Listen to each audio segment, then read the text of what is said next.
അസ്സാം വലൈക്കും വറഹമത്തുള്ള. മതവിരോധികളുടെ തെരഞ്ഞെടുത്ത നുണകൾ എന്ന സീരീസിലുള്ള അടുത്ത ഒരു നുണയിലേക്കാണ് നമ്മൾ പോകുന്നത്. ഈ ഒരു നുണ പറഞ്ഞിട്ടുള്ളത് സംഘപരിവാറിന് വേണ്ടി അടക്കം നിരീശ്വരവാദിയാണ് അല്ലെങ്കിൽ യുക്തിവാദിയാണ് എന്നൊക്കെ പറഞ്ഞുകൊണ്ട് പ്രവർത്തിച്ചുകൊണ്ടിരിക്കുന്ന, സംഘപരിവാറിന് വേണ്ടി നിരന്തരമായി സംസാരിച്ചു കൊണ്ടിരിക്കുന്ന ഒരു വ്യക്തി കൂടിയായിട്ടുള്ള ആളാണ് ഈ ഒരു നുണ പറഞ്ഞിട്ടുള്ളത്. അപ്പോൾ റസൂലുള്ളാഹി സ്വല്ലല്ലാഹു അലൈഹി വസല്ലം, ആ റസൂലിൻ്റെ വ്യക്തിത്വത്തെക്കുറിച്ച് അല്ലെങ്കിൽ ധാർമ്മിക ശുദ്ധിയെപ്പറ്റി ആളുകൾക്കൊരു സംശയം ഉണ്ടാക്കിക്കുക അല്ലെങ്കിൽ മോശമായി വിചാരം ഉണ്ടാക്കുക എന്ന ഉദ്ദേശത്തോടു കൂടിയാണ് ഇത് പറഞ്ഞിട്ടുള്ളത്. മാത്രമല്ല, ഈ നുണ ഇവർ പറയാൻ പ്രധാനപ്പെട്ട മറ്റൊരു കാരണം കൂടിയുണ്ട്. കാരണം നാസ്തികരായ ആളുകളുടെ അല്ലെങ്കിൽ നിരീശ്വരവാദികളായ ആളുകളുടെ ധാർമ്മികതയുടെ അടിസ്ഥാനം അവരെ സംബന്ധിച്ചിടത്തോളം വളരെ വൃത്തികെട്ടതായ കാര്യങ്ങൾ പോലും തെറ്റാണെന്ന് പറയാൻ അവരുടെ ധാർമ്മികത കൊണ്ട് അവർക്ക് സാധ്യമല്ല, അവരുടെ മോറൽ ബേസ് കൊണ്ട് അവർക്ക് സാധ്യമല്ല എന്ന് നമ്മൾ അങ്ങോട്ട് വിമർശിക്കുമ്പോൾ അത് ഓരോരോ കാര്യങ്ങൾ എടുത്തുകൊണ്ട്, ഇപ്പോൾ ഇൻസെസ്റ്റ് എങ്ങനെ തെറ്റാണ് നിങ്ങൾക്ക് നിങ്ങളുടെ ധാർമ്മികതയുടെ ബേസിൽ നിന്നുകൊണ്ട് സാധിക്കും, നെക്രോഫീലിയ, അതുപോലെ തന്നെ ശവരതി, അതുപോലെ തന്നെ മൃഗരതി എന്നൊക്കെ പറയുന്ന രൂപത്തിൽ നമുക്കൊരിക്കലും ചിന്തിക്കാൻ പോലും സാധിക്കാത്ത അത്തരം കാര്യങ്ങൾ എങ്ങനെ നിങ്ങൾക്ക് തെറ്റാണെന്ന് പറയാൻ സാധിക്കും എന്നൊരു ചോദ്യം നമ്മൾ അങ്ങോട്ട് ചോദിക്കുമ്പോൾ, എങ്ങനെയെങ്കിലും ഇതൊക്കെ നിങ്ങളുടെ ഭാഗത്തുണ്ട് അല്ലെങ്കിൽ നിങ്ങളുടെ പ്രവാചകൻ ഇതൊക്കെ ചെയ്തിട്ടുണ്ട് എന്ന് വരുത്തി തീർക്കാൻ വലിയ നുണകൾ, ഒരിക്കലും എന്താ പറയുക, ഏതെങ്കിലും രൂപത്തിൽ സാധൂകരിക്കാൻ പറ്റാത്ത രൂപത്തിലുള്ള അത്രയും വലിയ നുണകൾ പറയുകയാണ് ഇവർ ചെയ്തുകൊണ്ടിരിക്കുന്നത്. അപ്പോൾ ആ നുണ അതിൻ്റെ ഒരു സാമ്പിൾ, പലപ്പോഴും ഇത് ആവർത്തിച്ചുകൊണ്ട് നേരത്തെ പറയുന്ന പോലെ വാട്സപ്പ് യൂണിവേഴ്സിറ്റികളിലെല്ലാം പ്രചരിക്കുന്ന ഒരു നുണയാണ്. അതിൻ്റെ ഒരു സാമ്പിൾ നമുക്ക് ആദ്യം കേൾക്കാം. ഞാൻ പറഞ്ഞതുപോലെയല്ല ഗ്രന്ഥത്തിലുള്ളതെങ്കിൽ, ഞാൻ വ്യാഖ്യാനിച്ചിട്ടുണ്ടെങ്കിൽ, സന്ദർഭത്തിൽ നിന്നും അടർത്തി മാറ്റിയിട്ടുണ്ടെങ്കിൽ എന്തുകൊണ്ട് നിങ്ങൾക്ക് അത് പുറത്തു പറയാൻ സാധിക്കുന്നില്ല? നമുക്ക് ഒന്ന് രണ്ട് ഹദീസുകളൊന്ന് കണ്ടിട്ട് വരാം. മുഹമ്മദ് ശവക്കുഴിയിൽ വെച്ച് കൗല എന്ന അമ്മായിയുമായി ലൈംഗിക ബന്ധത്തിൽ ഏർപ്പെട്ടു.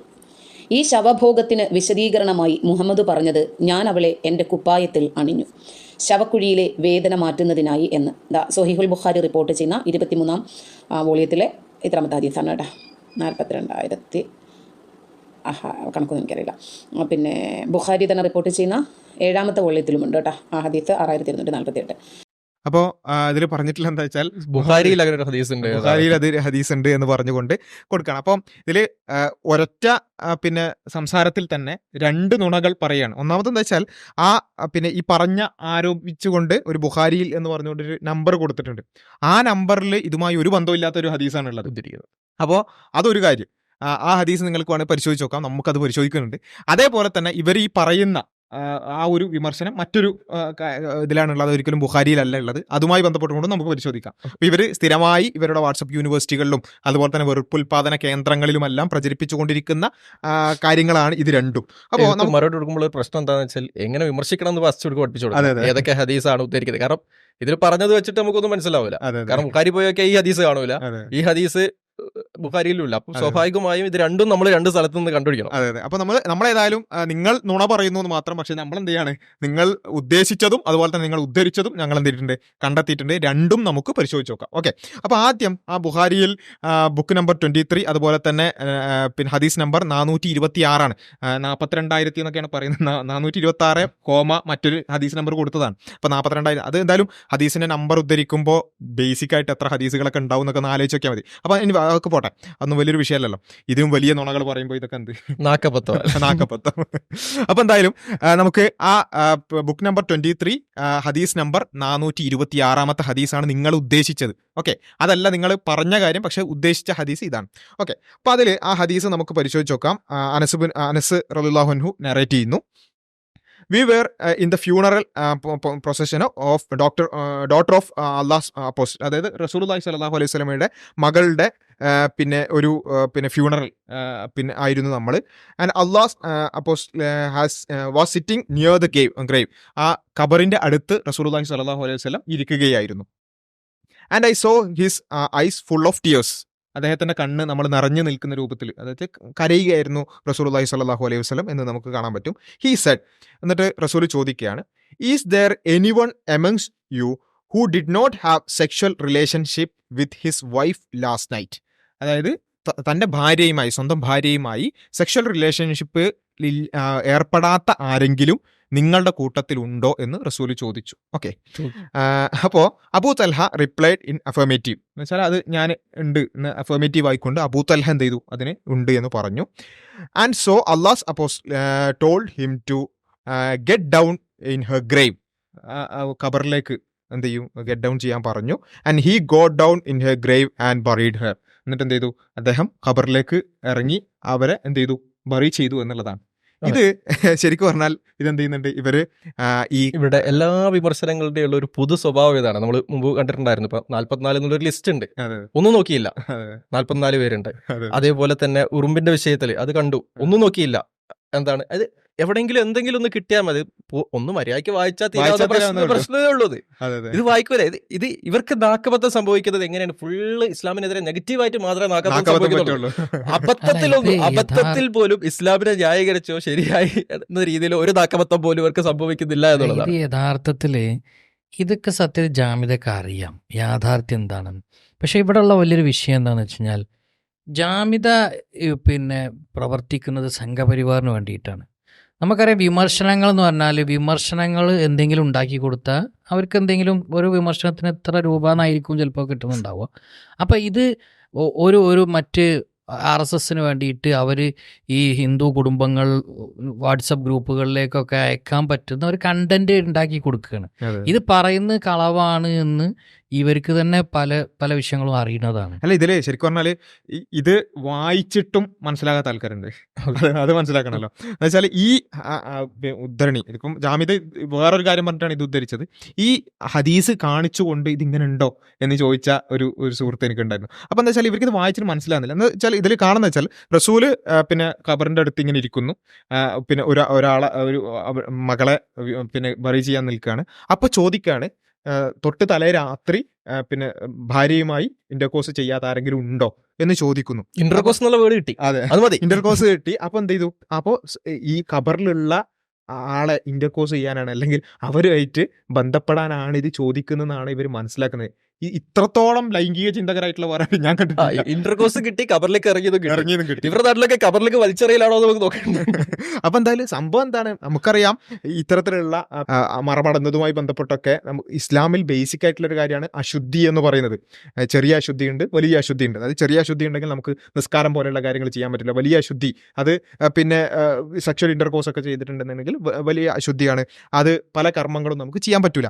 അപ്പോൾ ഇവിടെ യഥാർത്ഥത്തിൽ ഇങ്ങനെ തൊട്ട് തലേ രാത്രി ലൈംഗിക ബന്ധത്തിൽ ഏർപ്പെട്ടിട്ടുണ്ടെന്നുണ്ടെങ്കിൽ അത് വലിയ അശുദ്ധിയാണ്. അപ്പം വലിയ അശുദ്ധി ഇല്ലാത്ത, അങ്ങനെ വലിയ ശുദ്ധിൻ്റെ തന്നെ കുളിച്ചിട്ട് വേണം ശുദ്ധീകരിക്കാൻ. അപ്പോൾ ആ വലിയ അശുദ്ധി ഇല്ലാത്ത ആരെങ്കിലും ഉണ്ടോ എന്നതാണ് ഈ ചോദ്യത്തിന്റെ അർത്ഥം. അങ്ങനെ വലിയ അശുദ്ധി ഇല്ലാത്ത ആളുകൾക്ക് എന്ത് ചെയ്യാം, അത് ഖബറിലേക്ക് എടുത്തു വെച്ചുകൊണ്ട് ബാക്കി കാര്യങ്ങൾ ചെയ്യാം. പക്ഷെ ഇവർ മനസ്സിലാക്കുന്നത് സെക്ഷൽ ഇന്റർകോഴ്സ് എന്നുണ്ട്, ഖബറിലേക്ക് ഇറങ്ങി അപ്പം അതന്നെ. അപ്പോൾ എത്രത്തോളം വളരെ എന്നിട്ട് അതിൽ ബാക്കി ഹദീസിന്റെ ബാക്കി കാണുന്ന വെച്ചാൽ ഖബറിലേക്ക് ഇറങ്ങി ബറി ചെയ്തു എന്നാണ്, അല്ലാതെ വേറെ എന്തും ചെയ്തു എന്നല്ല. എന്നിട്ട് പോലും ഇതിനെ ഈ രൂപത്തിൽ വിശദീകരിക്കാൻ പറ്റണമെന്നുണ്ടെങ്കിൽ അത് മനസ്സത്രയും ചീഞ്ഞളിഞ്ഞു പോകണം എന്ന് മാത്രമേ നമുക്ക് പറയാൻ പറ്റുള്ളൂ. അപ്പോൾ മാത്രമല്ല ഇതില് ഇനി ഇതാണ് ഈ നമ്പറിലുള്ള ഹദീസ്, ഇതാണ് ഹദീസിന്റെ. പിന്നെ അവർ പറഞ്ഞ ഹദീസ് വേറെയാണെന്ന് തോന്നുന്നു അല്ലേ? വേറൊരു ഹദീസാണ്. ആ ഹദീസ് കൻസുലുമാൽ എന്ന് പറയുന്ന ഒരു ഗ്രന്ഥത്തിൽ ഉദ്ധരിക്കപ്പെടുന്ന ഹദീസാണ്. ആ ഗ്രന്ഥത്തിൽ അത്ര ആധികാരികതല്ല. സഹീഹ് ബുഖാരിന്റെ അത്ര എന്താണെങ്കിലും ആധികാരികമല്ലാത്ത ഒരു ഗ്രന്ഥമാണ്. അതിലും തന്നെ പറയുന്നത് എന്താണ്, നബി സല്ലല്ലാഹു അലൈഹി വസല്ലമ അദ്ദേഹത്തിന്റെ പാന്റിനെ കവറിലേക്ക് ഇറക്കി വെക്കുകയും എന്നിട്ട് അവരുടെ മുകളിൽ ഷർട്ട് വെക്കുകയും എന്നിട്ട് പറയുന്നത് ഇലുത്തജാത്ത്, അത് അവിടെ കിടന്നു എന്നുള്ളതാണ് പറയുന്നത്. അതിലും സെക്സ് ഇല്ല, ഇന്റർകോഴ്സ് ഇല്ല, ഒന്നുമില്ല. എന്നുള്ളത് ഇവരുടെ ഊഹങ്ങൾ മാത്രമാണ് എന്നുള്ളതാണ്. കാരണം മറ്റേ ഹദീസിൽ നിന്ന് കിട്ടുന്ന ആളുകൾക്ക് ഇതിൽ നിന്ന് കിട്ടാൻ വലിയ പ്രയാസമൊന്നുമില്ല. സോ ഒന്നാമത്തെ വിഷയം എന്താണെന്ന് വെച്ചാൽ, ഈ ഹദീസിന്റെ മറ്റു വേർഷനുകളിൽ നമുക്ക് കാണാൻ കഴിയും നബി സല്ലല്ലാഹു അലൈഹി വസല്ലമ ആദ്യം ഖബർ ഡിഗ് ചെയ്തതിന് ശേഷം നബി സല്ലല്ലാഹു അലൈഹി വസല്ലം ഒറ്റയ്ക്ക് അതിൽ കിടക്കുകയും പിന്നീടാണ് അതിലേക്ക് വെക്കുന്നത്. അപ്പം അവിടെ നബി സല്ലല്ലാഹു അലൈഹി വസല്ലം ഒറ്റയ്ക്കാണ് കിടക്കുന്നത്. അപ്പം 2 വേർഷൻ ഓഫ് ഹദീസുകൾ വരുന്നുണ്ട്. ഇനി അതല്ല, ഇവർ പറയുന്ന ഈ വേർഷൻ തന്നെ എടുത്താൽ തന്നെ ശരി സാമാന്യ ബുദ്ധി ഉണ്ടെങ്കിൽ മനസ്സിലാക്കാമല്ലോ. കാരണം ഇത് പബ്ലിക് ആയിട്ടാണ്. കാരണം ബറയിൽ സംഭവിക്കുമ്പോൾ നാട്ടുകാരുണ്ടാവുമല്ലോ. ഒന്ന് ഇത്രയും സ്ഥലം ഇവിടെ ഒക്കെ ഉണ്ടായിട്ടും നേരെ ഖബറിന്റെ ഉള്ളിൽ കൊണ്ടുപോയിട്ട് അവിടെ നിന്ന് ഇത് ചെയ്യേണ്ട ആവശ്യമില്ലല്ലോ. പക്ഷെ അത് വേറൊരു വിഷയമുണ്ട്, അതാണ് നമ്മൾ മനസ്സിലാക്കേണ്ടത്. അതായത് നാസ്തികരെ സമയത്തോളം ഇത് പൊതുവായിട്ട് നടക്കുന്നതായാലൊന്നും അവർക്കൊരു പ്രശ്നമല്ല. നെക്രോഫീലിയ തെറ്റല്ല. ഈ നെക്രോഫീലിയ എന്ന് പറഞ്ഞാൽ ശവഭോഗം, ഈ ശവഭോഗവും തെറ്റല്ല. അതിന് കൂട്ടമായിട്ട് കുറേ ആൾക്കാർ ചുറ്റുണ്ട് എന്നുണ്ടെങ്കിൽ അതും തെറ്റല്ല. കാരണം അവരുടെ തെറ്റിൻ്റെ മാനദണ്ഡം എന്ന് പറയുന്നത് ഹാം പ്രിൻസിപ്പിളാണ്. അതേപോലെ തന്നെ പിന്നെ കോൺസിക്വൻഷ്യലിസ് ആണ്. എന്ത് കോൺസിക്വൻസ് ഉള്ളത്? പിന്നെ ആകെ അവിടെ ഒരു തർക്കം എന്ന് പറയുന്നത് എന്താണ്, ഇത് ഈ പിന്നെ ഡെഡ് ബോഡി അത് എന്താണ്, അത് അവർ സമ്മതം കൊടുത്തിട്ടുണ്ടോ ഇല്ലേ, ആ വിഷയമാണ് അവർ തർക്കിക്കുന്നേ ഉള്ളൂ. അത് പണ്ട് സുഹേൽ പറഞ്ഞിട്ടുണ്ടായിരുന്നു, മറ്റേ സമ്മതം മരിക്കുന്നതിന് മുമ്പ് വീഡിയോ ക്യാമറയിൽ ഷൂട്ട് ചെയ്തെടുത്ത പ്രശ്നം തീർന്നു. അല്ല, ഇതിൽ നമ്മൾ മനസ്സിലാക്കുന്നത് ഖബറിന്റെ അകത്ത് ഒരാൾക്ക് നിൽക്കാനുള്ള സ്ഥലമല്ല. അപ്പം ഇത് ഇങ്ങനെ ഒരു സംഭവം ഉണ്ടെങ്കിൽ പുറത്ത് നല്ല സേഫ് ആയിട്ടുള്ള സ്ഥലം അവൈലബിൾ ആണല്ലോ. അതൊക്കെ ഒഴിവാക്കി ഇതിന്റെ അകത്ത് ആലോചിക്കുന്നതിന് ഒരു മര്യാദയും ബുദ്ധിയും ബോധവും വേണ്ടേ? മാത്രമല്ല, നബി സല്ലല്ലാഹു അലൈഹി വസല്ലമയുടെ ആൻഡാണ്, മഹ്റമാണ്. മഹ്റമിന്റെ എല്ലാ നിയമങ്ങളും നബി സല്ലല്ലാഹു അലൈഹി വസല്ലം തന്നെയാണ് പഠിപ്പിക്കുന്നത്. ഇതാണ് ഈ ഒരു ഹദീസിന്റെ ഒരു അവസ്ഥ. അപ്പൊ ഉദ്ധരിച്ച ഹദീസ് വേറെയാണ്, നമ്പറിൽ കൊടുത്തത് വേറെയാണ്. അതിന്റെ രണ്ടിന്റെയും ഒരു അവസ്ഥ ഇതാണ്. അതിലൊരിക്കലും തന്നെ ഇവരീ പറയുന്ന അർത്ഥം ഒരു നിലക്കും ഇല്ല. ഇത് വെച്ചിട്ടാണ് ഈ രൂപത്തിൽ, വളരെ വൃത്തികെട്ട രൂപത്തിൽ സംസാരിക്കുന്നത് എന്നുള്ളതാണ് നമുക്ക് കാണാൻ പറ്റുന്നത്. ഇതിന്റെ കാരണം നേരത്തെ പറഞ്ഞതുപോലെ തന്നെ സ്വന്തം ആശയപ്രകാരം, സ്വന്തം വിശ്വാസപ്രകാരം ഒരിക്കലും ഇങ്ങനെയുള്ള കാര്യങ്ങളെ പോലും തെറ്റാണെന്ന് പറയാൻ പറ്റില്ല. പരസ്പര സമ്മതം ഉണ്ടെങ്കിൽ, അല്ലെങ്കിൽ ഈ പറഞ്ഞതുപോലെ നേരത്തെ തന്നെ കൺസെന്റ് ലെറ്ററോ അല്ലെങ്കിൽ വല്ല വീഡിയോ ഒക്കെ എടുത്ത് വെച്ചിട്ടുണ്ടെന്നുണ്ടെങ്കിൽ എന്തുമാവാം, ആരുമായും എന്തും ചെയ്യാം എന്നൊക്കെ പറയുന്ന, അതിനൊരു റെസ്ട്രിക്ഷൻസും വെക്കാത്ത ഒരു ലോകവീക്ഷണത്തിൽ നിന്നുകൊണ്ട് ഞങ്ങളുടേതുപോലെ തന്നെയാണ്, അല്ലെങ്കിൽ ഞങ്ങളുടേതുപോലെ ഒരു ചീഞ്ഞളിഞ്ഞ കാര്യങ്ങളൊക്കെ എല്ലായിടത്തും ഉണ്ട് എന്ന് വരുത്തി തീർക്കാനുള്ള വളരെ വിഫലമായ ശ്രമങ്ങൾ മാത്രമാണ് ഈ നുണകളുടെ കൂമ്പാരങ്ങൾ കൊണ്ട് നിങ്ങൾ ഉണ്ടാക്കാൻ ശ്രമിക്കുന്നത്. പക്ഷെ അതൊന്നും വിലപ്പോവില്ല. കാരണം നിങ്ങൾ ഉന്നയിക്കുന്ന നമ്പറുകളും അത് നിങ്ങൾ നമ്പർ ഉദ്ധരിക്കാതെ പറഞ്ഞിട്ടുള്ള ഹദീസുകളും അടക്കം. വേറൊരു വിഷയം കൂടി എന്താന്ന് വെച്ചാൽ, സൈനബ് റളിയല്ലാഹു അൻഹുവിന്റെ വിഷയത്തിൽ മക്കയിലെ മുശ്രിക്കുകൾ വലിയ പ്രശ്നം ഉണ്ടാക്കിയിട്ടാണ്. സൈനബ് റളിയല്ലാഹു അൻഹുവിനെ വിവാഹം കഴിച്ചു എന്നുള്ളത് വലിയ വിഷയമാക്കിയിട്ടുണ്ട്, യുക്തിവാദികളും വലിയ വിഷയമാക്കി എടുക്കുന്നുണ്ട്. അപ്പൊ ഇങ്ങനെ ഒരു സംഭവം, ഇത് ആൻഡാണ്, ഇവിടെ വേറെ എക്സ്ക്യൂസസ് ഒന്നുമില്ല. മറ്റേ രക്തപുത്രൻ ഇസ്ലാമിൽ അനുവദനീയമല്ല എന്നുള്ള സംഭവം ഉണ്ട്. അങ്ങനെ ഒരു സംഭവം ആക്ച്വലി പബ്ലിക് ആയിട്ട് ഇത്രയും സ്ഥലത്ത് നടന്നിട്ടുണ്ട്. എന്നിട്ട് ആരും അറിഞ്ഞില്ല, മക്കയിലെ വിഷയങ്ങളൊന്നും പറഞ്ഞില്ല. ഇതൊക്കെ നമ്മൾ വിശ്വസിക്കണം. അതെ, ഇവര് പറയുന്നത് നമ്മൾ വിശ്വസിച്ചോളാം എന്നുള്ളത് മാത്രം. അപ്പൊ എനിവേ ആ കാര്യം വളരെ വ്യക്തമാണ്. അല്ല, ഒരു കാര്യം കൂടെ ആഡ് ചെയ്യേണ്ടതുണ്ട്. ഇപ്പം ഞാൻ ഇന്നലെ നമ്മുടെ ഒരു വീഡിയോ കണ്ടിട്ട് നമ്മൾ ഒരാൾ വന്ന് ചോദിക്കും, ഇതിലിങ്ങനെ ഒരു ഇഷ്യൂ ഇല്ലേ, ഇങ്ങനെ ഒരു പ്രശ്നമല്ലേ, അത് നമ്മളെ വിമർശിക്കുന്ന നമ്മുടെ അനുയായികളുണ്ട്. നമ്മൾ ഇവരുടെ അനുയായികളൊക്കെ ശരി പൊട്ടന്മാരാണ്, അത് ബുദ്ധിയുള്ള ഒരുത്തം പോലും ഇവരുടെ കൂട്ടത്തിൽ ഇല്ലേ എന്നുള്ളത് ആലോചിച്ചു കൊണ്ടിരുന്നുണ്ട്. കാരണം നമ്മള് ഏതൊരു വിഷയം, ചെറിയ അബദ്ധം നമുക്ക് പറ്റിയാൽ പോലും തിരുത്താൻ നമ്മളുടെ ആളുകൾ ഇവിടെ നിൽക്കുന്നുണ്ട്. ഇവർക്ക് ഇത്രയും വലിയ അമളികൾ കാര്യം പറഞ്ഞ അതിന് ഉദ്ധരിച്ച നമ്പറിൽ ആ സംഭവം ഇല്ലല്ലോ എന്ന് ചോദിക്കാൻ ഒരാളില്ല. ആ പറഞ്ഞ ഹദീസിൽ ഇങ്ങനെ ഒരു സംഭവം ഇല്ലല്ലോ എന്ന് ചോദിക്കാൻ ആളില്ല. ഇവരൊക്കെ എന്താണ് കേട്ടുകൊണ്ട് ചെയ്യുന്നത് എന്നുള്ളതാണ്. അത് തന്നെയാണ് ഇവരുടെ ധൈര്യവും. കാരണം നമുക്കിവിടെ വന്നിട്ട് എന്തെങ്കിലും ഇല്ലാത്തത് പറയാൻ കഴിയില്ല, കാരണം നമ്മൾ ആളുകൾ തന്നെ നമ്മളെ ചോദ്യം ചെയ്യും എന്നുള്ളത് കൊണ്ടാണ്. ഓക്കെ, പക്ഷെ ഇവരെ സംബന്ധിച്ചിടത്തോളം എന്ത് മണ്ടത്തരവും പറയാം. അത് കേട്ട് കൈയടിക്കാൻ ഒരു കൂട്ടം പൊട്ടന്മാരുടെ കൂട്ടത്തിലുണ്ട് എന്നുള്ളത് തന്നെയാണ് ഇവരുടെ വിജയം.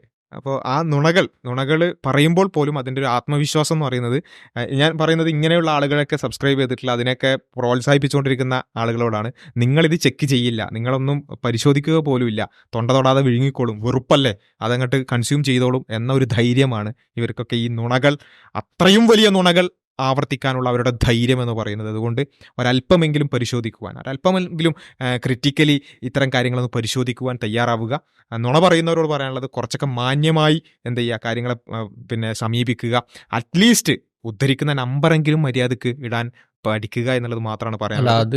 അതിൽ അങ്ങനെ ഞാൻ പറയുന്നില്ല, കാരണം അങ്ങനെയാണ് പിന്നെ വിമർശിക്കാനൊന്നും ഉണ്ടാവില്ല. അപ്പോൾ ഏതായാലും ഇതൊക്കെയാണ് ഈ ഒരു നുണ. ഒരൊറ്റ ചെറിയൊരു 30 സെക്കൻഡിൽ 2 നുണകൾ പറഞ്ഞു. ആ 2 നുണയുടെയും സോഴ്സ് അടക്കം കാണിച്ചുകൊണ്ട് നമ്മളതിനെ അത് നുണയാണ് എന്ന് സ്ഥാപിച്ചിട്ടുണ്ട്. സ്പെസിഫിക് ആയിട്ടുള്ള നുണകൾ ചോദിച്ചുകൊണ്ടാണ് നമ്മൾ ഇതൊക്കെ തുടങ്ങിയിട്ടുള്ളത്. അപ്പോൾ ഇനിയും സ്പെസിഫിക് ആയിട്ടുള്ളത് പറയുകയാണെങ്കിൽ ഒരുപാടുണ്ട്. ആ സീരീസ് ഇങ്ങനെ അനന്തമായി നീണ്ടുപോകും. എന്നാലും അടുത്ത നുണകൾ അടുത്ത വീഡിയോകളിൽ നമുക്ക് ഡിസ്കസ് ചെയ്യാം.